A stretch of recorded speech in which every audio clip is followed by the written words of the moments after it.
Ассаламу алейкум, бародару, хоҳару, подписчикои YouTube. Руслан ки ама вақт шумо хатед. Ин видеоро барои чӣ кардам? Ин видео барои он кардам ки касе дар тоқӣ дар кор аст, тоқии бадахшонӣ, тоқии померӣ, тоқии шуғнонӣ, тоқии вахонӣ, тоқии кулобӣ, тоқи дигар чи ноя дар кор бошад. Ина ман номери хидмат ҳаминҷо мемонам. Бо нархи арзон касе ки дар ин шаҳри Душанбе ҳастай дастафка хида мекунам, бо нархи арзон шуморо дастрас мекунам. Хай дальше больше бо чизе савол ҷавоб бошад, номери WhatsApp хидмат мемонам. Бидроед дар WhatsApp мара бинависед.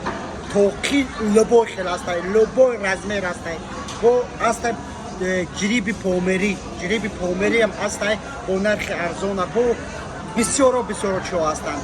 Ман хидам шумо дар касе ки дар Душанбе бошад, дар Қорғон бошад, дар дигар дар Исор бошад, ман хидам дастафка мекунам. Так что Руслан хик ҳама вақт шумо хати бо мегӯм ки билета мефурӯшам, розгишам дорам. Касе ки билет мехоҳад гирифтан бо нархи арзон, тоҷикӣ 40 сомонӣ, русӣ 300 рублея. Дар нархи 300 рубле шумо метавонед соҳиби iPhone 14 Pro Max мешавед. Обод бошед. Подписатсяро фаромӯш накунед, ҳамин видеоро поделиться кунед. Он обод бошед.